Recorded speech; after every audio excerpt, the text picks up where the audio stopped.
Hello, and thank you for joining us on the midweek edition of Journalist Hangout. I'm Ayodele Uzubakun. Today on the program, DSS raises alarm over plots to bomb worship centers and relaxation spots as President Muhammadu Buhari says war against banditry cannot be won without mass support for the armed forces. And later on the show, new APC guidelines give Amaechi, Ngige and others 72 hours to resign or forget 2023 ambition as Governor Ayade declares to run for president, says he may support Jonathan. I'll be hanging out with Babajide Kolade Otitoju and Dotun Oladipo. So if you're ready, let the hangout start now. Thank you for staying with us.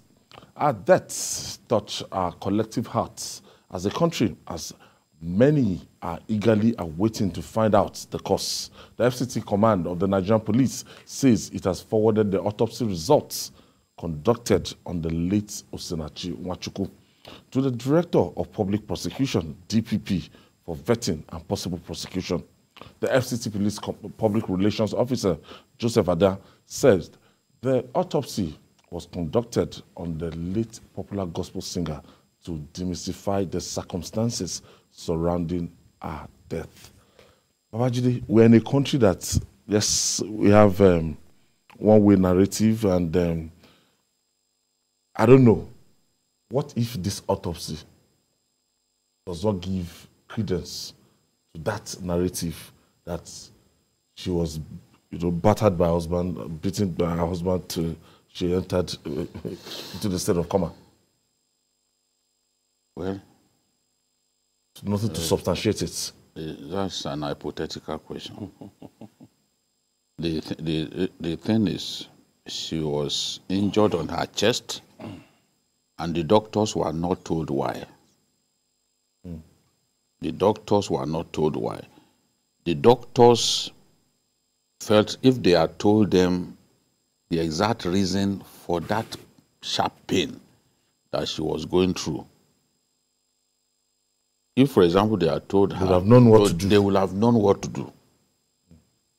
But you just, she too, until her death, continue to protect her husband, continue to give the impression that it's a perfect marriage. There are many marriages that we have in this country that are far away from perfect. There are so many women and men living the lie, going on social media to paint a picture that is rosy. Whereas in their home, they get flogged by Ashofi, like Ashofi.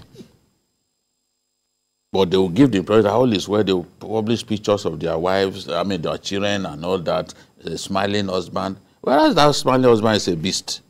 So if they had told them that, okay, there was a scuffle, she was hit, maybe those doctors would have treated her better. But you and I know that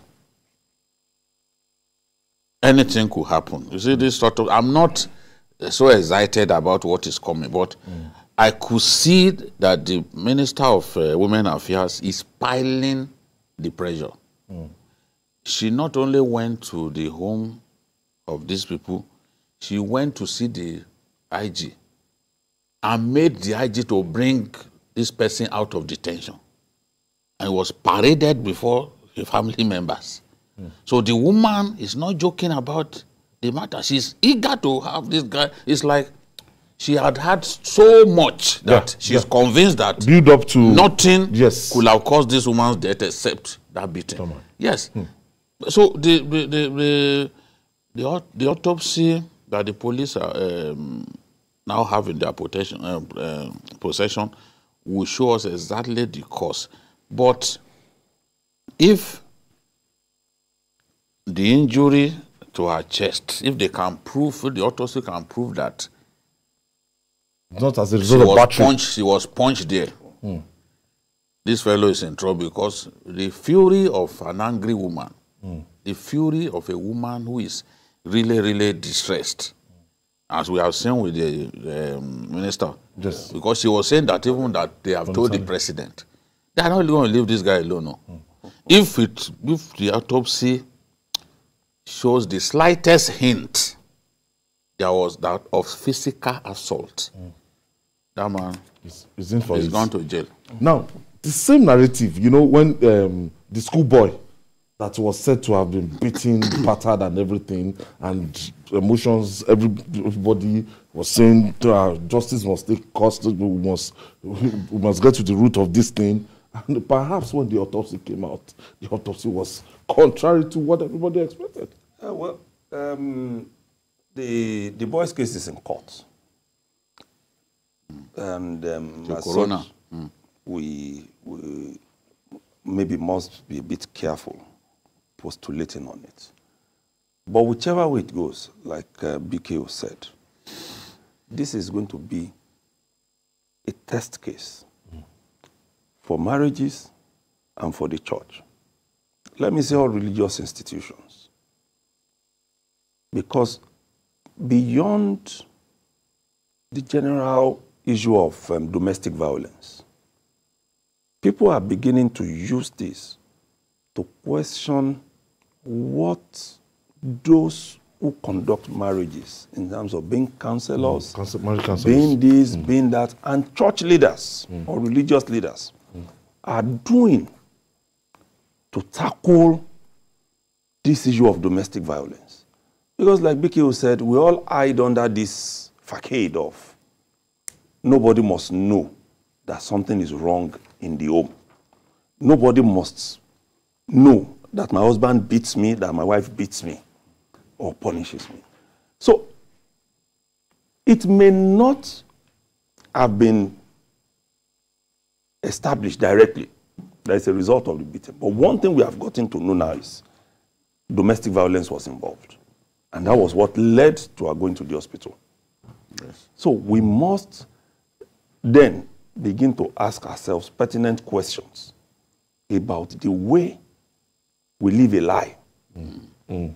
Just fooling ourselves. Fooling ourselves. The make-believe world as if we are acting Nollywood. As if we are in a Nollywood drama and everybody makes it look like everything is fine. So many things are not fine in marriages. And I must, BKO, commend the Minister of Women Affairs on this call. Yes. I'm also very passionate about this because you cannot deprive a human being of everything that she has in life, even when she's the one who is providing all the resources, and then beat such a person to death. And you think you are just going to walk away like that. Even if no lesson has been learned, keeping him with the police for this long, it will be enough for him. Teach him a lesson. Because you don't wake up and keep eating other people, making them look as if they are your slaves. Quickly, BKO, this still death do us part syndrome. That your husband is abusing you on a daily basis, or your wife is abusing vice versa. I don't know, because in the Western world, you know, it's not difficult to walk away. No, it's not difficult to walk away, and they don't fool themselves the way we fool ourselves. And look, even men in the US, for example, know that if they get reported. Look at the man you boy in Greenwood. Yeah. 19-year-old, okay, just 20 years. He just clocked 20. And he beat his girlfriend. If he's not careful, that is the end of his career. Because he's even been suspended. He has not, even the club, they've dropped his the merchandise. They've dropped everything that has to do with him. So the society frowns at such acts of violence. But here, you will say, I don't want to leave my children. But when you die, your children will live on. Exactly. So say you remain where you are going to be killed because you say, if I leave the marriage now, my children will suffer. So it makes no sense. If there's a choice between life and marriage, you've got to choose life over marriage. Exactly. All right. Now, for years, experts have vowed that the scourge of drug abuse is ancillary to the rising insecurity across the country. The Borno State Command of the National Drug Law Enforcement Agency, NDLEA, said it arrested 113 persons for various drug offenses in the first quarter of the year in the states. The suspects included those supplying drugs to repentant Boko Haram terrorists, The commandant of the NDLEA in the state, Joseph Icha, added that they arrested some persons who attempted to supply various types of drugs to surrendered Boko Haram terrorists who are taking refuge in some transit camp in the states. Now, we now see, because the way most of these terrorists, the way they carry out their operations, no normal human being can ever be acting the way these guys. So they must be under the influence of drugs. So at the center of it all, years of consumption of illicit drugs. Now they claim that they surrendered. They claim that they surrendered, but they still can't do without this thing. No, you have to go through proper rehabilitation. Look at the quantum of cannabis, Indian hemp that they took, that they seized. 94.49 kg. 94.49 kg of cannabis that they were going to give them. You know, there are thousands of them already now. More than 28 to 30,000 are surrendered already. So there are many. And the thing is, yes, there are children, there are women and all that. There are inactive fighters among them, but there are fighters too. And there are some who used to be commanders who are there. So they've been used to consuming these illicit drugs for years in the bush. Once you take them out, they still need those substances. The body continues to demand for it, because the body has been used to years of consuming it. So even many people go through rehabilitation and the rehabilitation doesn't achieve the aim because they damage their bodies beyond repair. Some people don't even emerge from the rehabilitation a changed person. So these guys, we say they are surrendered, but they are still consuming illicit drugs of this quantity. And you can't be normal because if you take we are just playing with fire. Yes, for a long time we've been talking about this so-called repentant Boko Haram guys, because if you are still under the influence of these hard drugs, this one, they will turn to bandits, they will turn to terrorists, they will turn to armed robbers. Truth is, from the early years of the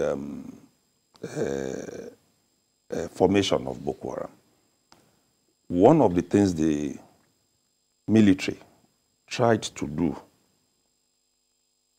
when there was so much pressure on the military that you are killing, you are doing this, these are not bandits and all, was to establish very clearly that in most of the camps that they entered into, there were substances that they couldn't even identify some of them, but they were seen as drugs.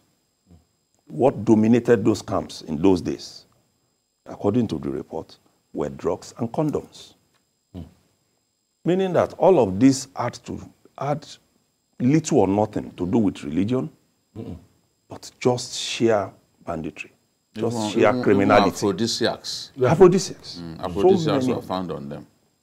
So if you are, that's why those who have been saying, see, when people tell you that they have repented, and you are bringing them back into the society, you must be careful. Dangerous. Because they are dangerous. They are not people that you can truly say. You can't trust them. You can trust.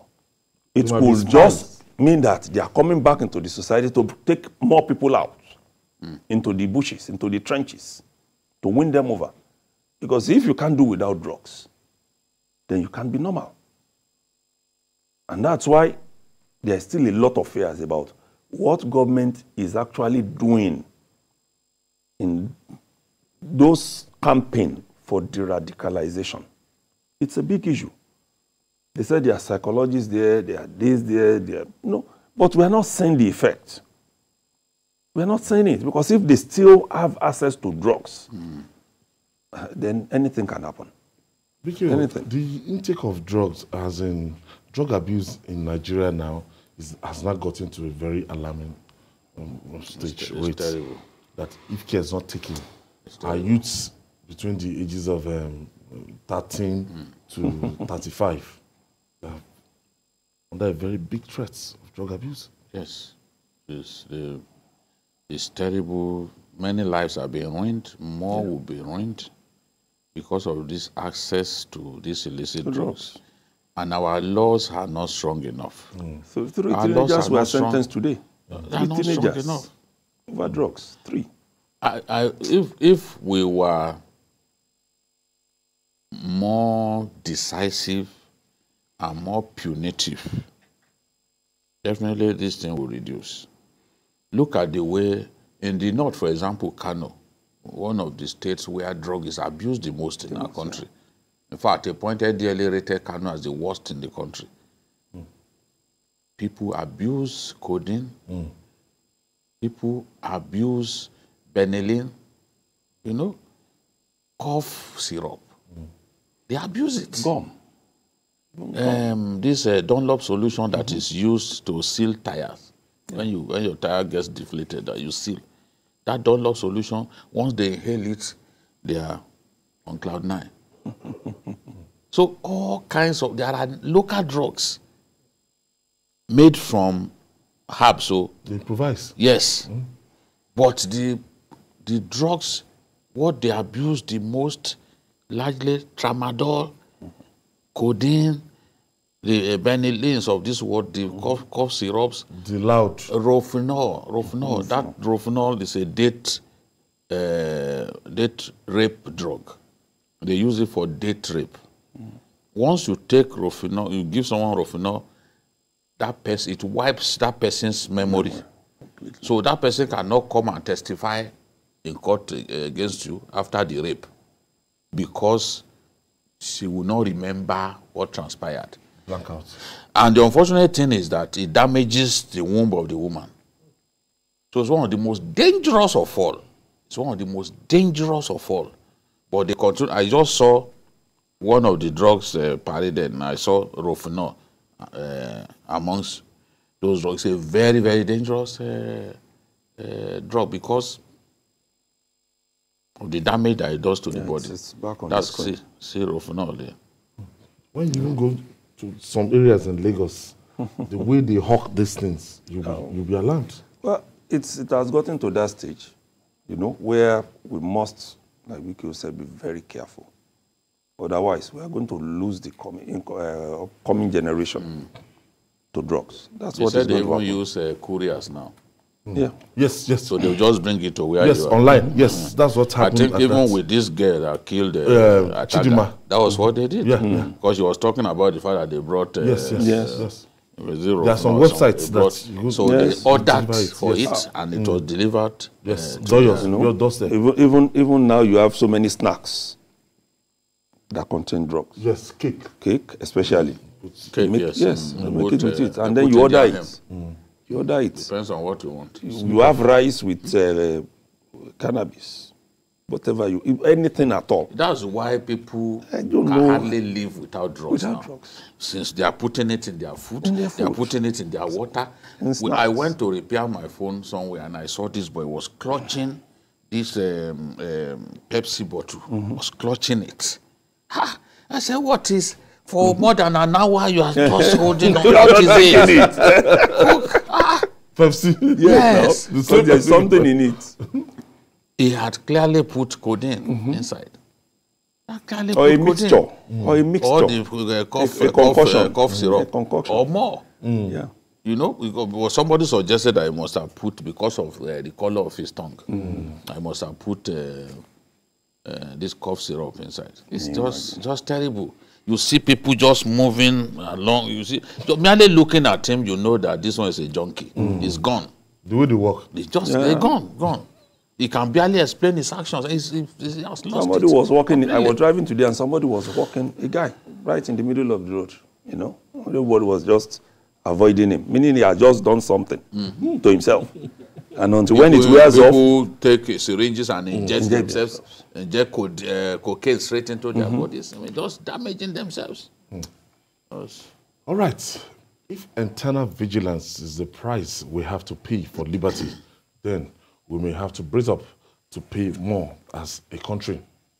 The Department of State Services, DSS, has raised the alarm that criminal elements are planning to bomb worship places like churches and mosques, as well as public infrastructure and relaxation centers. But the DSS said it is determined to disrupt such plans. Meanwhile, President Muhammadu Buhari says without mass and popular support for the armed forces, the war against terrorism, banditry, and kidnapping cannot be won. I thought we passed through this era, that there was a time under former President Goodluck Jonathan, it was a Sunday thing. And for a long time, any Sunday, they're going to attack worship centers and everything. And thank God, it's safer now. But now, if this is going to be introduced according to the DSS, there's insecurity across the country, as in, I think that whenever the DSS issues this kind of warning, it's in our best interest to not handle it with levity. I'm also concerned. I talked about a trend that was not there before, that we are now seeing, because Boko Haram was not operating in Taraba before now. But we've seen them down there. Sometimes they go out of this thing. Yes, they were in the northeast, but it was not among those three they states. Have significant presence in Niger. No, that's not even where I'm going. At the height of their powers, they did not go to Taraba to kill people. Yes, we said they were in the northeast, but they were limited to Adamawa, Yobe, and Borno State. But now, they bombed people at Biapalo, and they've come out, ISWAP has come out to say, we did it.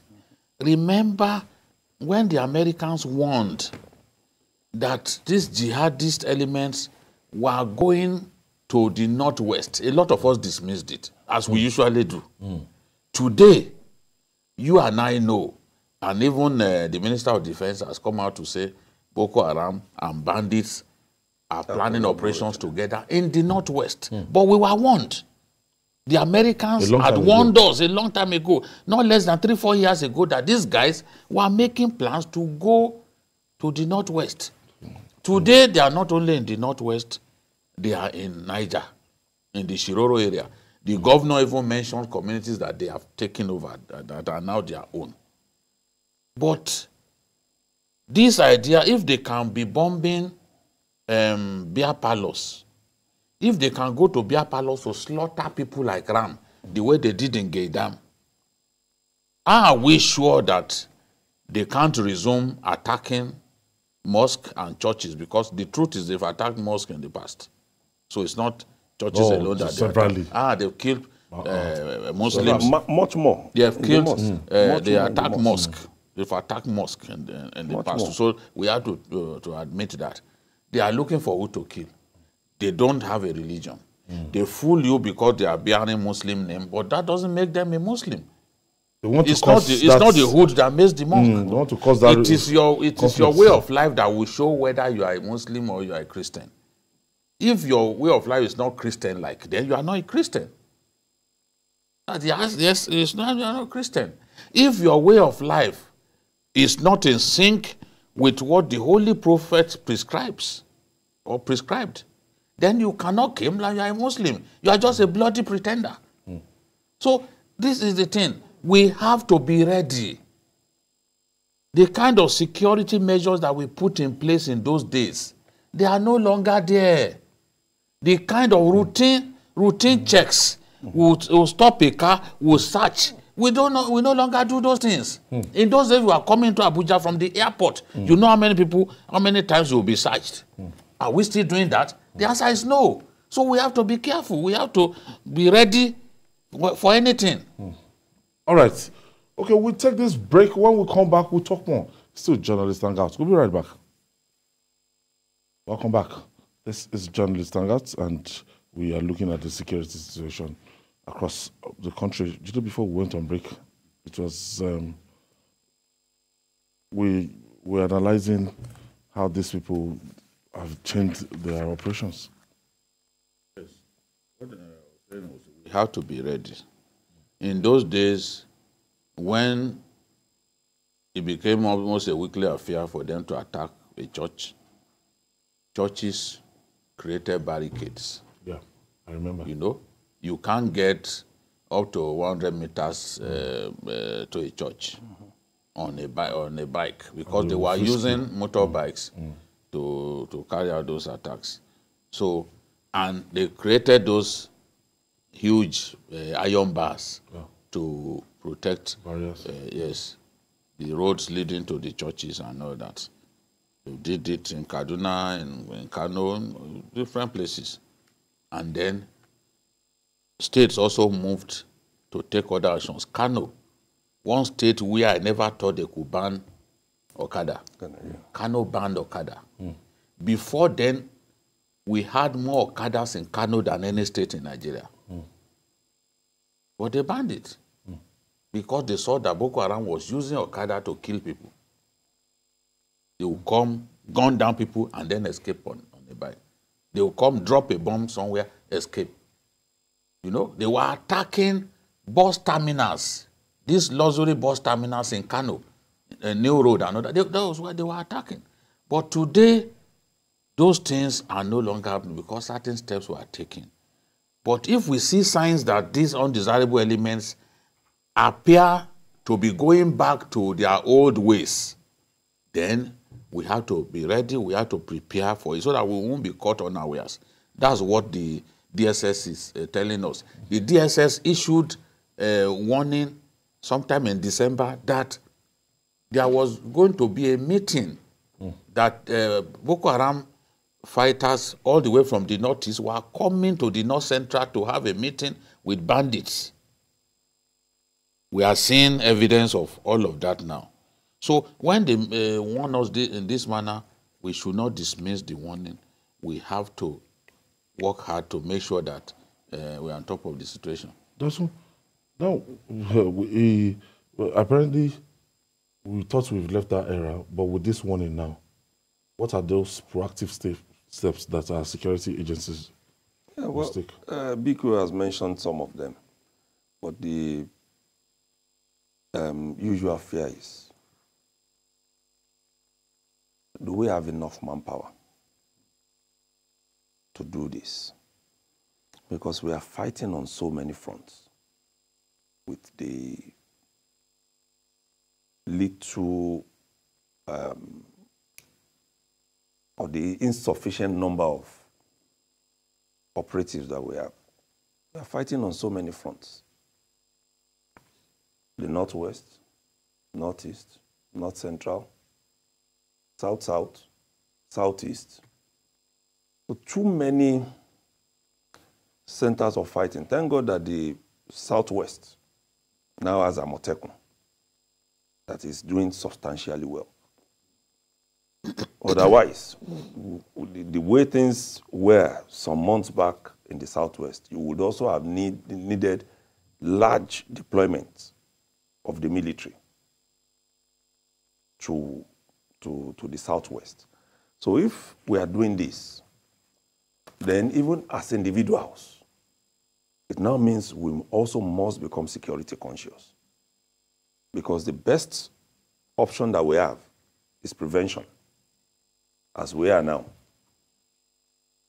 The churches, the mosques, they need to go back to those areas where people are checked, where barricades are mounted, so that we can avoid all of these things. Because if we don't do it, and we are waiting that it's the military, it's the police, it's the civil defense that will come and help us through and through, then we are just joking about it. We really, really need to do more. Okay, we have Festus calling us from Lagos.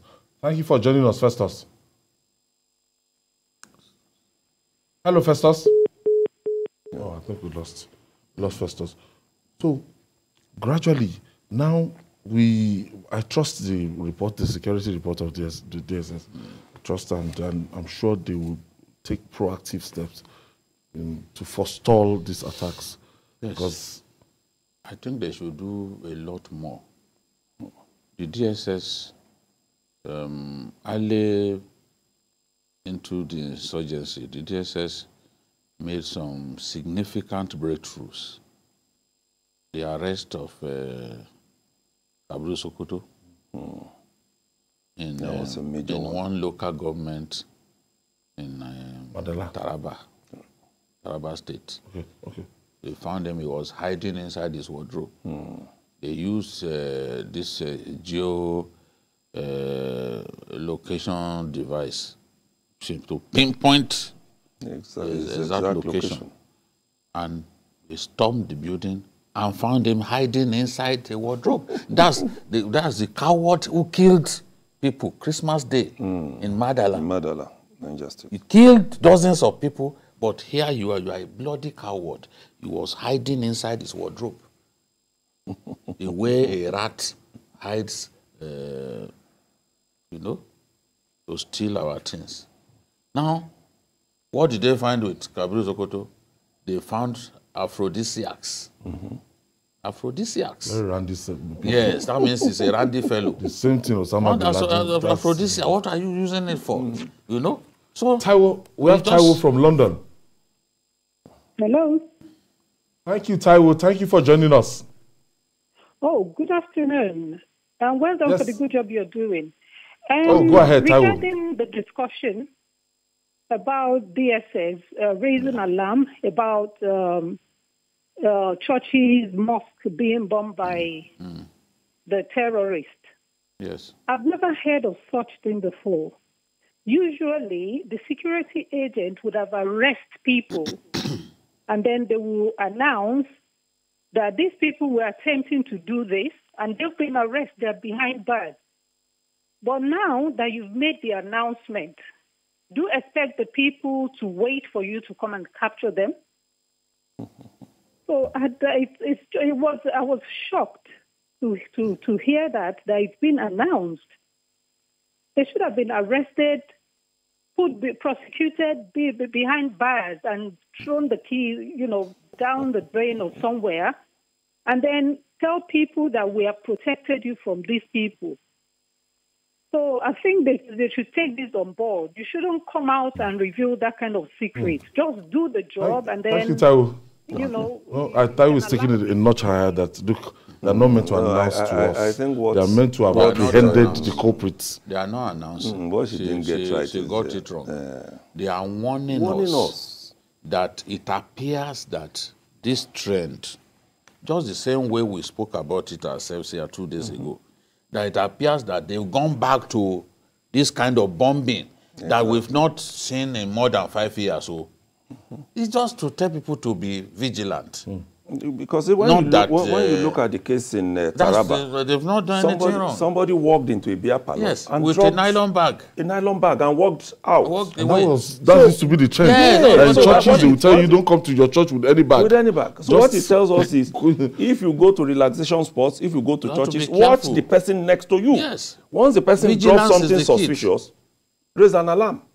That's what the DSS has said to us. And in the past, people had raised alarm that they arrested someone, found them with explosive devices. Yes, severally. So the thing is a collective thing. So they are telling us, let's be vigilant. It appears these guys are back to doing this. So let's not sit back and imagine that the war has been won, that they cannot offer any threat again. I always warn about this in that, look, this kind of warfare, there's no point relaxing at any point because, look, when you assume that they are dead, you then see that they are coming up with new tricks. And so now we are dealing with them in the northeast. Of course, they are going to change tactics. For ISWAP to have taken responsibility is because they know that ISIS will be happy.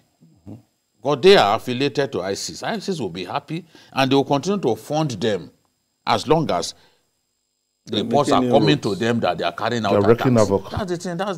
That's the whole essence. So it's not. I don't think they've done anything wrong by telling us to be careful. Now, these guys are well funded. The way they go about their operations and everything, and if the government, if we don't do anything to go after the money, go after their finances, go after the source of income. But they've told us the Dubai government, the United Arab Emirates government, they've prosecuted some people and they've recommended some people to us. And it's so difficult for us to take it from there and to prosecute people and convict people, get conviction. that these are the sponsors of Boko Haram. You know, the way our own system is not as efficient as those of other climes. We mustn't lose sight of that. And the second part to it is this. In our part of the country, we say there are some people that you are not watching, but they are watching you, meaning that they have an edge. When you close one means of moving money for these terrorists, they open 10 others. And in pursuing them, it means it must be relentless. It means this is something you must do from time to time. So movement of money for them is quite easy. Sometimes they do it in terms of goods. Send in the goods, they sell it, and they use it for whatever they want. They send in the arms and all the rest. But the important thing is eternal vigilance. Whether as individuals or as security operatives, as an institution, we must always be on top of the game.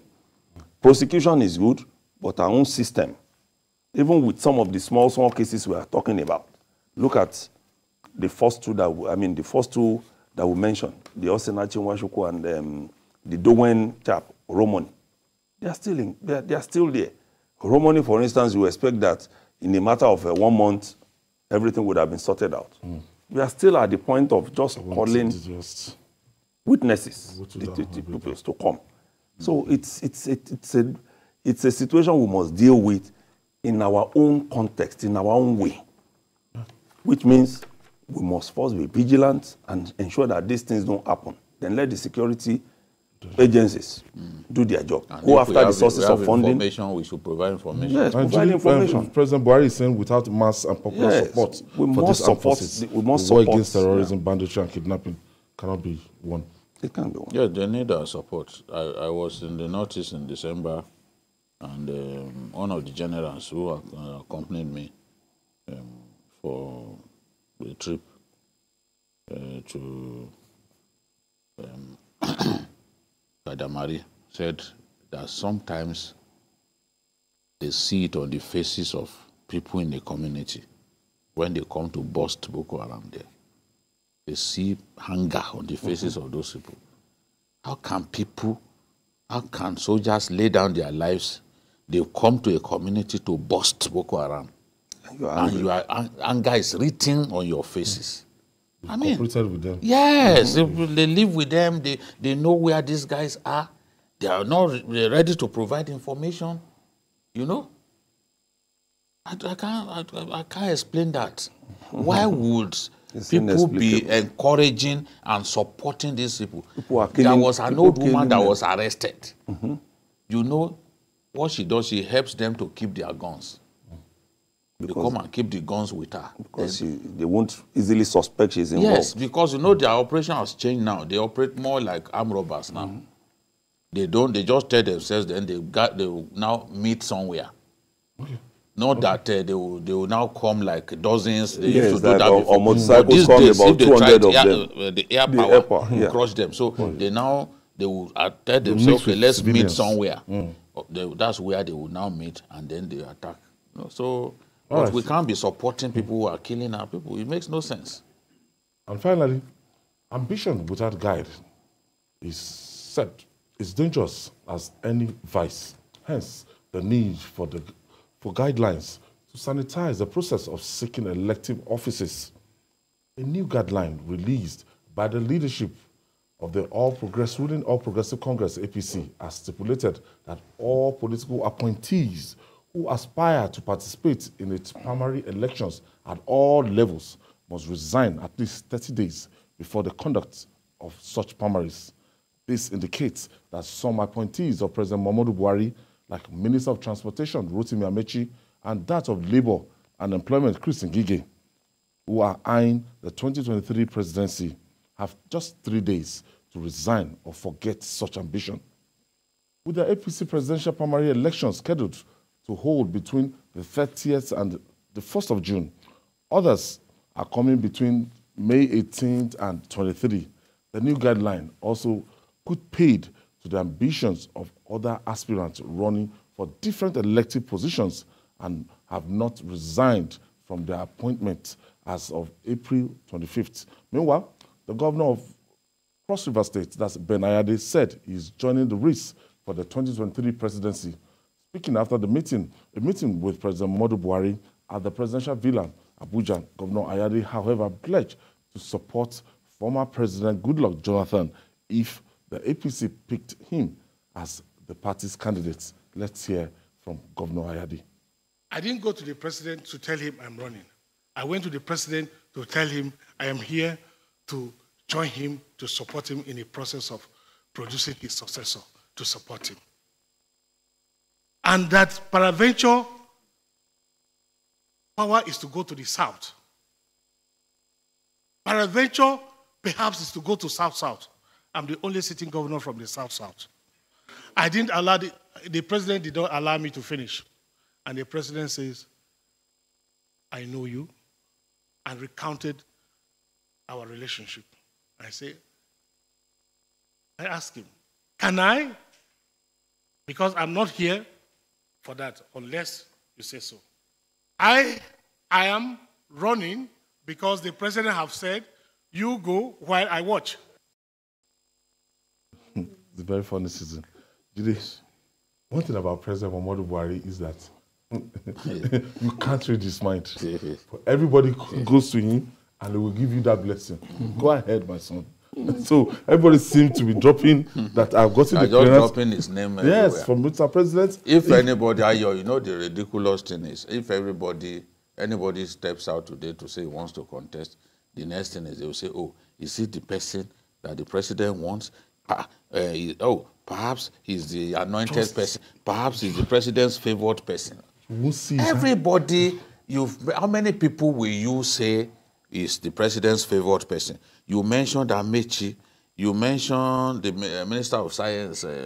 What's his name? Labor and Productivity. From Abia.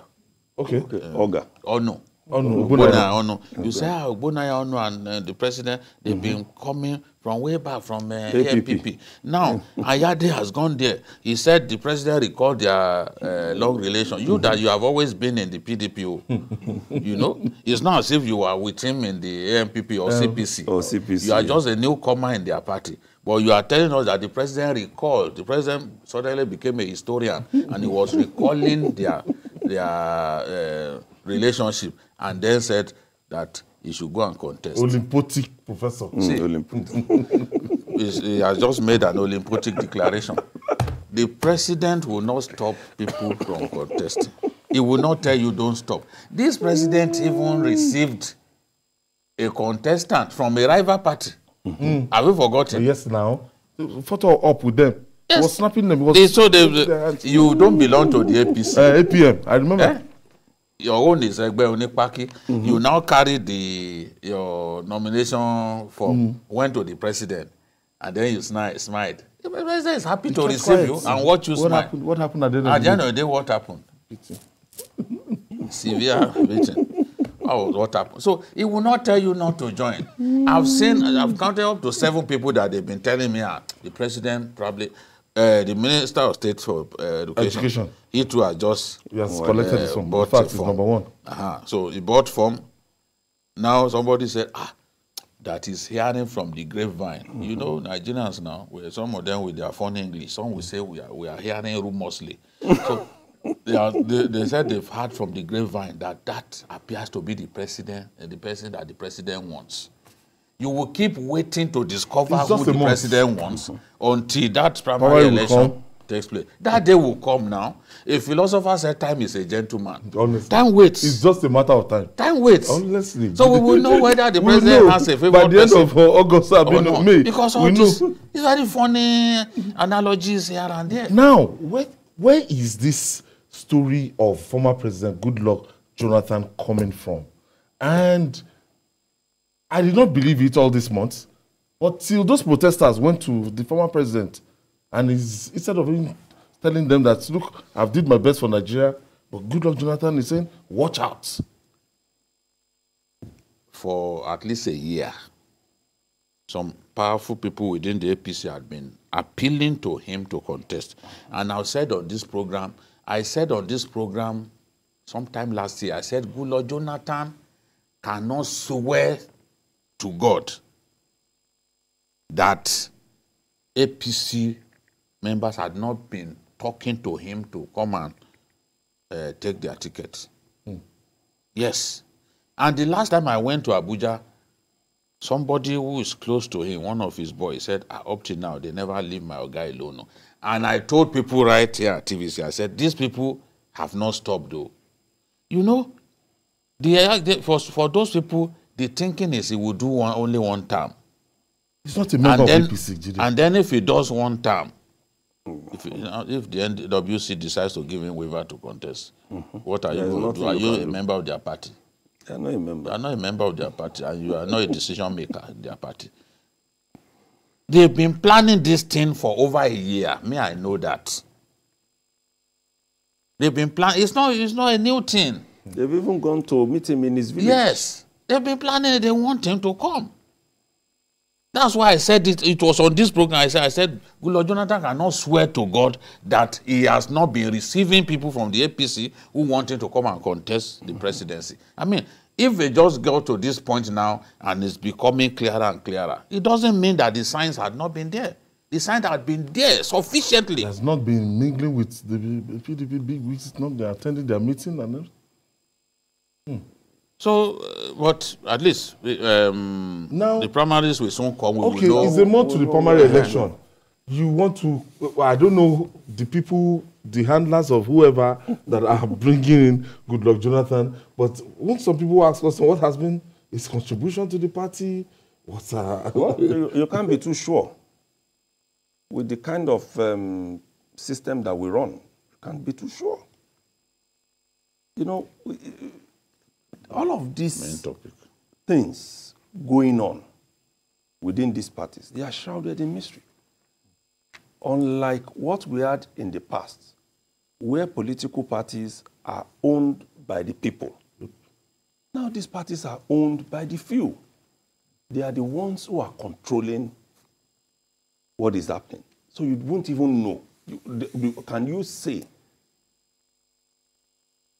sufficiently that Jonathan has had no hands in the movements of some governors, PDP governors who are elected on the platform of the PDP into the APC?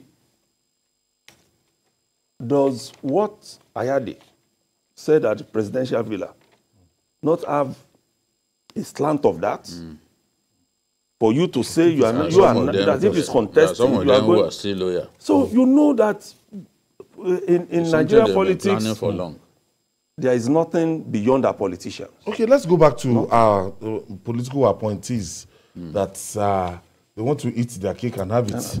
As in, I don't know, if you know you want to be the president, stand up from that office. Go. Since this electoral act, since that clause, and a lot of people, the APC convention they had, they were able to avoid that booby trap. Yes, they played safe. They played safe. So why is it difficult for Mr. Ngige, Mr. Amaechi, Nwachukwwu, whoever is going to become governor anywhere? I don't know what the Attorney General has been telling them, but I know that they can't be this stubborn on this matter without the input of the Attorney General. I don't know what is there. Maybe he has convinced them that that particular portion will be set aside. But there are people who tell me that, look, it's discriminatory. They are sure that the Supreme Court will set this aside. Maybe that's the feeling that they have. But if your party issues a guideline, and the guideline says anyone who wants to contest, because as long as the court has not deemed that electoral act illegal, then it's still valid. It's still valid. That's still the law. And the party does not want to take charge. That's why it says that in Section 3I of the guidelines, it said no political appointee at any level shall be a voting delegate or be voted for the purpose of the nomination of candidates. Any political office holder interested in contesting for an elective office shall leave office 30 days prior to the date of election or party primary for the office sought. So it's very explicit. So for the governors seeking to be, those seeking to be governors, April 18 was the deadline. That one is passed. April 18. Yes. Was the So deadline. that one is passed. So you can't aspire now if you're still seated on the seat. I think it's April 25. 25 is passed too. Yes, 25. It's April 25. Today is Today is 27. So if you want to be a So governor, if you have you're not, still a if you had minister. not left until April 25, then it's too late for you. You can't be governor. But a lot of our friends, they've left now. Our friend in Katsina, he left since. The deputy governor too, left. Some of the aides of Governor Ganduje too, they decided to resign. So, because that is what the law says for now. So those who are holding on, we don't know what they have in mind. You know, people always say that the laws, there are two sets of laws. Some for the small fries and some for the big people. So Amaechi and so 72 hours. We'll keep watching. We want to see what they will do, but there must be something going through their mind. Maybe they had it rumorsly, that Nigerian word. Maybe they had it rumorsly that the thing will be set aside because it's discriminatory. Because somebody said something that the law does not tell the appointer to resign, but it's telling appointee to resign. For example, the governor. You are a governor, you are allowed to keep your position. And you are running. You are running. But the person who is under you, who wants to contest for something, maybe House of Assembly, that one must resign. So they say it's discriminatory. So, Dr. May is going to be very interesting. Well, that political timetable is loaded. We are waiting really to see how things turn out. I'm really quite interested. All right. I want to thank you, Dr. Oladipo. Thank you for your contribution. And BQ, thank you for your contribution too. And that's our offering today. Join us tomorrow for another episode of the program. You can watch the repeat broadcast of this episode tonight at 11. And join us on Sunday from 1:30 to 3:30 p.m. for Journalist Hangout on Sunday. We're on YouTube, youtube.com/TVC News Nigeria. I'm Ayodele Uzuwaku. See you tomorrow and God bless Nigeria.